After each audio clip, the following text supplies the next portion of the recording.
Hi viewers, ఈ వీకెండ్లో మీకు ఒక స్పెషల్ అండ్ యాక్యురేట్ అనాలిసిస్ అనేది ఇవ్వబోతూ ఉన్నాను. ఇది ఇప్పటిది కాదు, కొన్ని వేల సంవత్సరాల క్రితం నాటిది. కానీ మనం నిత్యం కూడా ఆ వేల సంవత్సరాల క్రితం ఏదైతే జరిగిందో దానిని నమ్ముతూ ఉంటూ ఉన్నాము. అదేవిధంగా దానిలో ఉన్నటువంటి ఎన్నో మేలిమి అంశాలను ఇప్పటికీ పాటిస్తూనే ఉన్నాము. అది ఏంటో ఇప్పటికీ మీకు అర్థమయ్యే ఉంటుంది. మహాభారత కాలం నాడు ఏదైతే కురుక్షేత్ర సంగ్రామం జరిగిందో, ఆ సంగ్రామం జరగడానికి దారితీసినటువంటి కారణాలు కావచ్చు, ఆ సంగ్రామం జరిగిన తర్వాత కాలం ఎలా మారింది ఏంటనే అంశాల ప్రకారంగా చూసి ఉన్నట్టయితే మనకి నిత్యం ఎన్నో అంశాలు మన కళ్ళ ముందు కనిపిస్తూనే ఉంటాయి. ఈ వేళ చూసినప్పుడు మనకి ఒక వ్యక్తి కనిపిస్తూ ఉంటాడు. కృతయుగంలో, త్రేతాయుగంలో, ద్వాపర యుగంలో మొత్తం అతనే కనిపిస్తూ ఉన్నాడు. అతని పేరు నారదుడు. ఎక్కడి నుంచి వస్తాడు? ముల్లోకాల్లో సంచరిస్తూ ఉంటాడు. ముల్లోకాలు అంటే ఏమేంటి? భూలోకం, పాతాళలోకం, అదేవిధంగా స్వర్గలోకం, సువర్ణలోకం, దేవలోకం అనుకుందాం. ఓకేనా? ఆకాశం, భూమి, పాతాళం, మూడు లోకాల్లో, ముల్లోకాల్లో సంచరిస్తూ ఉంటాడు. మరి ఆ నారద ముని ద్వాపర యుగం అయిపోయిన తర్వాత ఏమైపోయాడు ఏంటి అన్నప్పుడు ఎవరికీ తెలియదు. దీనికి సంబంధించి ఈరోజు ఒకచోట ఒక ఇంట్రెస్టింగ్ స్టోరీ నాకు దొరికింది. దాన్ని మొత్తం అనలైజ్ చేయడం జరిగింది. అప్పుడు తెలిసింది ఏంటంటే ఇప్పటికీ నారదుడు ఉన్నాడు, కానీ నారదుడిని చేరుకోవటానికి మన దగ్గర మంత్రాలు లేవు. మంత్రాలు ఈజ్ నథింగ్ బట్ టెలిపతికి సంబంధించిన పాస్వర్డ్స్ లేవు. టెలిపతి అంటున్నారు, మంత్రాలు అంటున్నారు, ఏంటి అని మీరు ఆలోచించకండి. సింపుల్ గా చెప్తాను. మహాభారత కాలం నాడే కురుక్షేత్ర సంగ్రామం జరుగుతున్న టైంలోనే మన వాళ్ళు ఇంటర్నెట్ యూజ్ చేశారు, టెలిపతి యూజ్ చేశారు, శాటిలైట్ టెక్నాలజీ యూజ్ చేశారు. కురుక్షేత్ర సంగ్రామంలో మొత్తం టెక్నాలజీని అంతా కూడా యూజ్ చేసి ఒక గొప్ప సంగ్రామం అన్నది జరగడానికి కారణమయ్యారని అంటూ ఉన్నారు. ఎవరు? మన శాస్త్రవేత్తలే కాకుండా, సిరియా పురావ శాస్త్రవేత్తలే కాకుండా ఎంతో మంది. రీసెంట్ కూడా ఈ Tripura CM I think Biplab Deb, ఈయన కూడా ఒక మాట అన్నాడు. మహాభారత యుద్ధ కాలం నాడే అన్ని ఉన్నాయి మన దగ్గర, ఈ రోజు కొత్తగా ఇంటర్నెట్ ఇవన్నీ మనం విదేశాల నుంచి తెచ్చుకుంటాం అదేనా అన్నాడు. అంతే, నిజమే అది. దానికి సంబంధించి ఈరోజు అప్డేట్ ఏమిపోతుందంటే, నారదుడు ఎవరయ్యా అన్నప్పుడు ఈ మహాభారత యుద్ధం ముగిసిన తర్వాత, అంటే కురుక్షేత్ర సంగ్రామం ముగిసిన తర్వాత భాగవతంలో ఎక్కడ వరకు ఉన్నది? అర్జునుడి మనవడు పరీక్షిత్ మహారాజు టైం వరకు కూడా నారదుడు వచ్చి వెళ్తున్నట్టుగా ఉండే.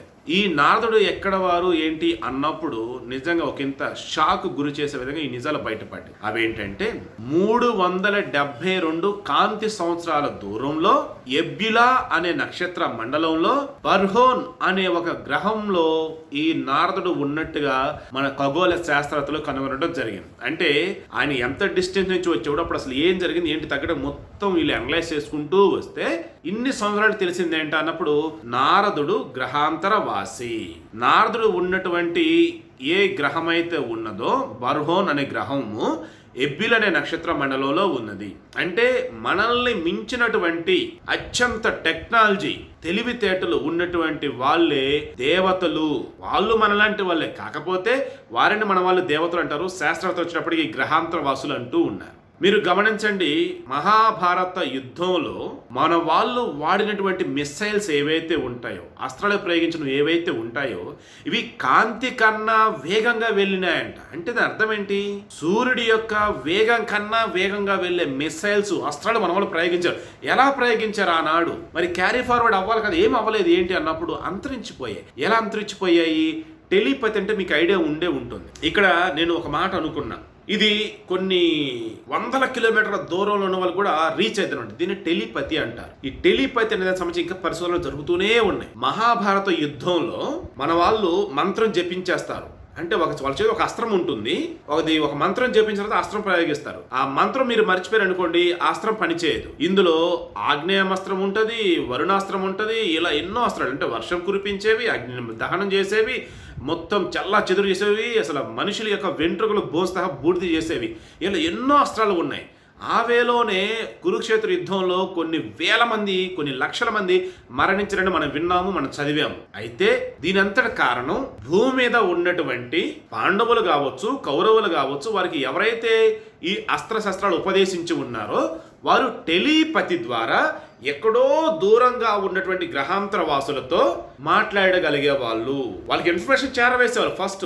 ఆ తర్వాత పాస్వర్డ్ ఈజ్ నథింగ్ బట్ మంత్రం. ఆ అస్త్రానికి సంబంధించిన మంత్రం ఏదైతే ఉందో ఆ మంత్రానికి సంబంధించి వాళ్ళు జపించగానే పాస్వర్డ్ ఆటోమేటిక్గా ఇయగానే అక్కడ దూరంగా ఉన్నటువంటి వాళ్ళకి అది రీచ్ అయిపోయి అప్పుడు వాళ్ళు ఇమీడియట్ గా ఇది మొత్తం ప్రయోగించే విధంగా వాళ్ళు చేసేవాళ్ళట. ఇది ఈ వేళ చూసుకుంటూ ఉన్నప్పుడు నారదుడు ఇక్కడ వాళ్ళకి అక్కడ వాళ్ళకి మధ్య కమ్యూనికేషన్ అనేది బాగా డెవలప్ చేసేవాడట. ఈ వేళ మీరు గమనించలేదు, రామాయణంలో కావచ్చు, కృతయుగంలో కావచ్చు, లేదంటే ద్వాపర యుగంలో కావచ్చు, చూడండి రాజా అక్కడ ఏమి జరుగుతుందో తెలుసు అని చెప్పి ఎక్కడెక్కడ జరుగుతుందో చెప్తూ ఉంటాడు. అదే వేలోనే అస్త్రశస్త్రాలకు సంబంధించిన ఎన్నో అద్భుతమైన విషయాలు కూడా ఈయనకు తెలుసట. ఈ వేళ చూసుకుంటూ ఉన్నప్పుడు మనకు తెలిసింది ఏంటి అంటే ఈ కురుక్షేత్ర సంగ్రామంలో మొత్తం 18 అక్షోహిణుల సైన్యం పాల్గొన్నది.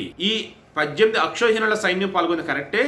అసలు అక్షోహిణి ఎంత అన్నప్పుడు ముందుగా ఒక రథం, ఒక ఏనుగు, అదేవిధంగా 3 గుర్రాలు, 5 కాల్బలం. ఒక రథం, ఒక ఏనుగు, 3 గుర్రాలు, 5 కాల్బలం కలిపి 1:3:5 దీనిని సేన అనేవాళ్ళు. ఈ సేనకి 3 రెట్లు ఉంటుంది, దానిని సేనాముఖం అనేవాళ్ళు. ఈ సేనాముఖికి 3 రెట్లు ఉండిద్దే దానిని గుల్మం అనేవాళ్ళు. గుల్మంకి 3 రెట్లు ఉండిద్ది దాన్ని వాహిని అనేవాళ్ళు. 3 రెట్లు వాహినికి ఉండిద్ది చూస్తే దాన్ని ప్రధాన అనేవాళ్ళు. ఈ ప్రధానకి 3 రెట్లు ఉండేదే దానిని వచ్చేటప్పటికి మన వాళ్ళు చందువు అనేవాళ్ళు. దీన్ని వచ్చేటప్పటికి 3 రెట్లు ఉండేది చూసారా, 3 రెట్లు ఉండి చూసారా, దీనిని అనీఖిని అనేవాళ్ళు. ఈ అనీకినీకి వచ్చేటప్పటికి ఎంత అన్నప్పుడు 2187 రథాలు, 2187 ఏనుగులు, 6561 గుర్రాలు, 10,935 కాల్బలం. ఈ అనీకినీకి 10 రెట్లు ఉన్నదే అక్షౌహిణి అని మన వాళ్ళు చెప్పడం జరిగింది. అక్షౌహిణి అన్నప్పుడు 21,870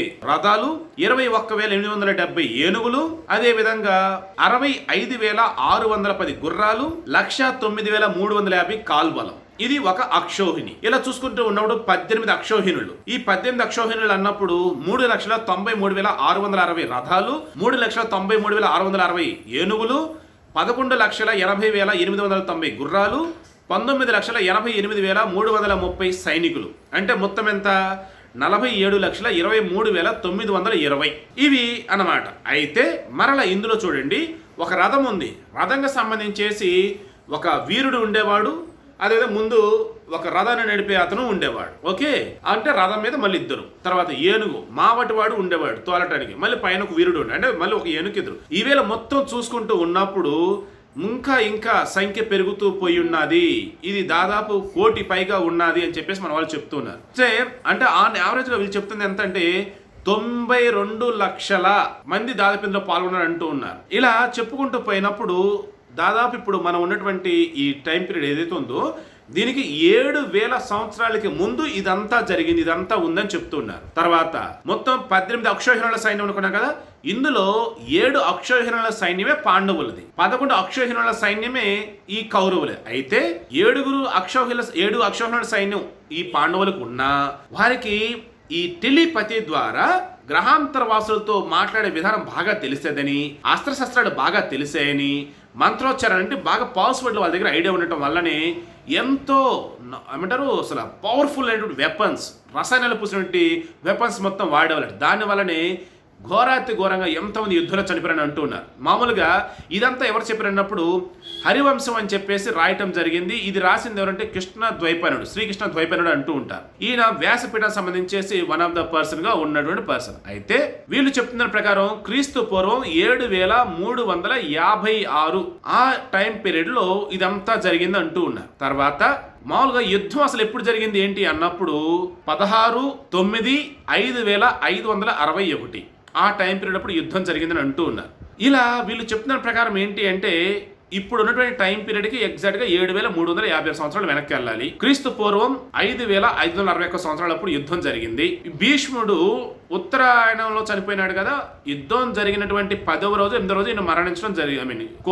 యుద్ధ క్షేత్రం పడిపోయినాడు. కానీ ఉత్తరాయణంలో ఈయన స్వర్గస్థులు అవ్వాలని చెప్పేసి అంపసాయ మీద ఆయన ఉంచారు. అలా మొత్తం ఈయన ఉన్నది 68 రోజులు అన్నమాట. ఇది యుద్ధం స్టార్ట్ నుంచి ఆయన మరణం చివరి శ్వాస వదిలే వరకు. ఈ వేళ చూసుకుంటూ ఉన్నప్పుడు వీళ్ళు చెప్పిన డేటా అంతా కనిపిస్తుంది. సో నేను ఈరోజు చెప్పదలుచుకున్నది ఏంటయ్యా అన్నప్పుడు ఈ మహాభారతంలోనే మహాభారతం పరిశీలించిన అందులో మౌసుల పర్వం అనే ఒకటి ఉంది మహాభారతంలో. ఆ మౌసుల పర్వంలో ఎటువంటి అస్త్రశస్త్రాలు మన వాళ్ళు వాడారు ఏంటని చెప్పి మొత్తం డీటెయిల్స్ ఉన్నాయట.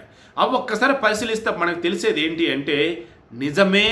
ప్రపంచం సరిగా అసలు ఆవిర్భవించిందా లేదా అనేటువంటి టైంలో కూడా మన భారతదేశంలో గొప్ప సంస్కృతి సాంప్రదాయాలు వెలసిల్లాయి. మన వాళ్ళు ఇంటర్నెట్, టెలిపతి, శాటిలైట్ టెక్నాలజీ ద్వారా అద్భుతాలు ఆవిష్కరించగలిగారు. ఇవన్నీ కూడా అంతరించిపోయాయి తప్ప వేరేది కాదు. ఇప్పటికీ ఎన్నో గ్రహాంతర వాసులు ఎన్నో గ్రహ మండలాలు ఏవైతే నక్షత్ర మండలాలు ఏవైతే ఉన్నాయో అక్కడ గ్రహాలు ఉన్నాయి. ఆ గ్రహాలలో మనకన్నా ఎంతో హై అండ్ టెక్నాలజీ ఉన్నటువంటి వాళ్ళు సంచరిస్తూ ఉన్నారు. ఇప్పుడు కూడా వారితో మన భూవాసులకి సంబంధాలు ఉన్నాయి. దానివల్లే అప్పుడప్పుడు కొన్ని శాస్త్రలు ఏమంటారు ఇవి సమ్ గ్రహాంతర వాసులు వస్తూ ఉంటాయి అంటారు చూసారా, అవి బయట తిరుగాడుతూ ఉంటారు అన్నమాట కొన్ని దేశాల్లో, అమెరికా, యూరోప్ లైక్ కొన్ని చూసా చెప్తూ ఉంటారు.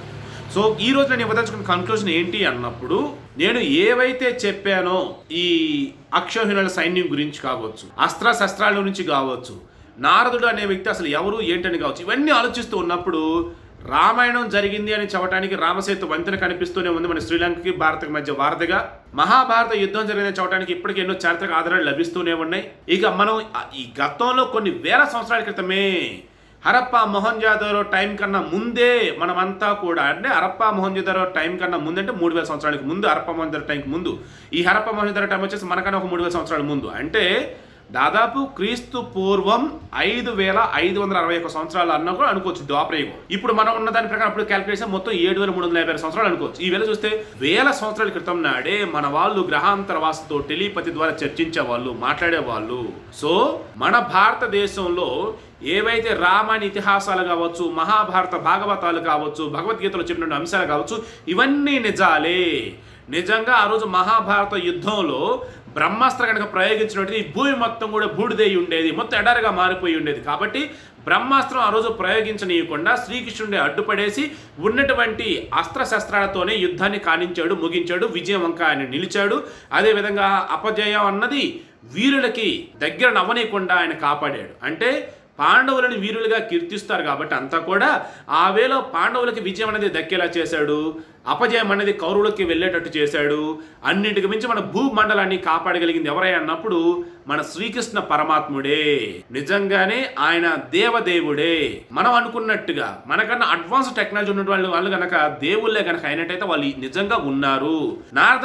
నారదుడు వచ్చేటప్పటికి, నారద మహాముని ఆయన వచ్చేటప్పటికి మనం ముందుగా అనుకున్నట్టుగా ఎక్కడో 372 కాంతి దూరంలో ఉన్నటువంటి ఎప్సులా నక్షత్ర మండలం కనుక అయినట్టయితే, బరుహా అనేటువంటి గ్రహం కనుక ఆయనది అయినట్టయితే, బహుశా అదే దైవం అంటే దేవతలు దేవుళ్ళు ఉండేటువంటి వాళ్ళు, ఎందుకంటే ఎక్స్ట్రాడినరీ సుపీరియర్ పవర్స్ ఉండే వాళ్ళు ఎవరైతే ఉంటారో అక్కడ వాళ్ళు ఉన్నారని భావించవచ్చు. వారిని గ్రహాంతర వాసులు అనుకోవచ్చు. త్వరలోనో ఎప్పుడో ఏదో ఒక విధంగానో మనం వారిని చేరటమో వాళ్ళు మరణం చేరడం ఏదో జరుగుతుంది. ఎప్పుడు ఇదంతా పాసిబుల్ అయింది? టెలిపతిని అద్భుతంగా మన వాళ్ళు ఉపయోగించగలిగినప్పుడు మాత్రమే సాగుతుంది. సో కన్క్లూజన్ ఒకటి ఇస్తున్నా, ఈ వీకెండ్ స్పెషల్గా మీకు అందించింది ఏంటి అన్నప్పుడు మన సంస్కృతి సాంప్రదాయాల గురించి మనం అంత గొప్పగా చెప్పుకుంటూ ఉంటామే. ఎక్కడి నుంచి వచ్చి ఏంటన్నప్పుడు త్రేతాయుగం, కృతయుగం, ద్వాపరయుగం చెప్పుకుంటూ ఉంటామే. ఆ కాలాలన్నీ కూడా నిజమే, ఆ రోజు జరిగేదంతా కూడా నిజమే అని చెప్పడంలో ఉద్దేశంలో భాగంగానే ఈ రోజు మీకు ఇదంతా కూడా అందించడం జరిగింది.